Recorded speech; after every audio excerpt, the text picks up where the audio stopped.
So the question I want to answer today is, can I try to have a spontaneous vaginal delivery after doing a cesarean section? And the answer to that question is 100% yes. In the past, it used to be once you have a cesarean section, forever a cesarean section, but it's no longer like that. Science and technology continues to evolve, and of course, the healthcare sector will not be left out. However, there are certain factors and conditions that are assessed, that are going to be assessed before the doctors will know whether or not it's okay for you to try.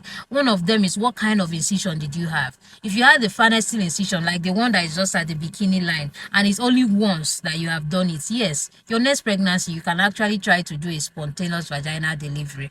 But if you had, how do I describe it? If you had an incision across your entire, okay, let me use stomach so that people can understand, then once you do that one once, your next pregnancy you must go in for surgery again. But the bikini line on, if it's just once, then you can try to have a spontaneous vaginal delivery for your next pregnancy.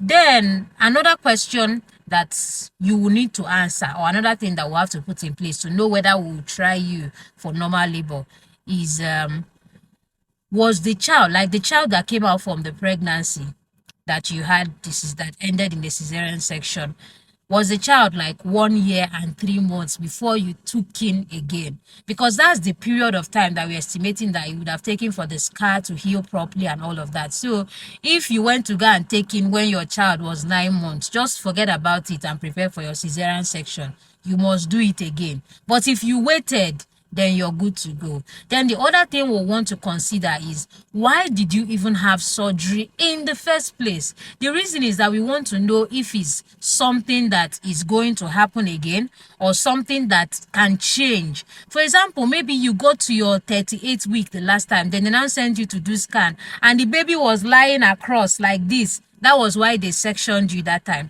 But now you are about 38 weeks and you have done scan again, 37 weeks, your term. And we are seeing that the baby is facing, the head of the baby is facing down, which is what it should be. The reason is not reoccurring, so you can actually go ahead and try. Or that the last time they were telling you, madam, this is your baby, is a big baby, or they're estimating that time and they were getting 4.5 kg, and the baby now bounced into the world as 4.77. That's a very big baby. And so now you're pregnant again.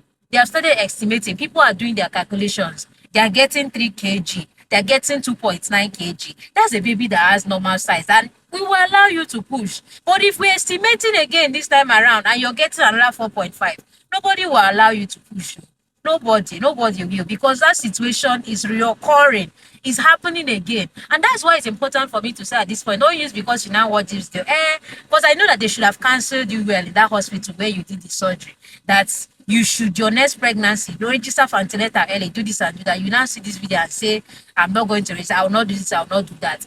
Please, the decision of whether or not you're going to try a vaginal birth after delivery should be taken by your doctors. In short, take your next pregnancy as a pregnancy that is special, a baby that is extra special, so that you can be closely monitored. Even if you want to register for antenatal in a private clinic, be sure that those people are specialists in obstetrics and gynecology, so that if anything comes out of it, you have the best hand.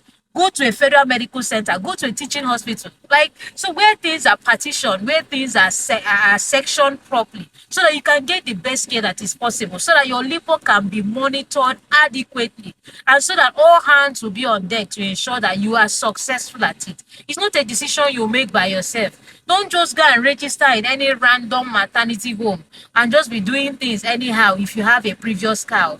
Because if you go to push by yourself and nobody is monitoring you well, and then all of a sudden your womb will just tear from there. Because we have seen those things happen many times now. People are not careful. You're just taking your life anyhow. Be warned, though, I'm just telling you. But can you try a vaginal birth after cesarean section? Yes. But you should be closely monitored. Like, it's a detailed something. Anyway, that brings us to the end of the vlog for today. Bye.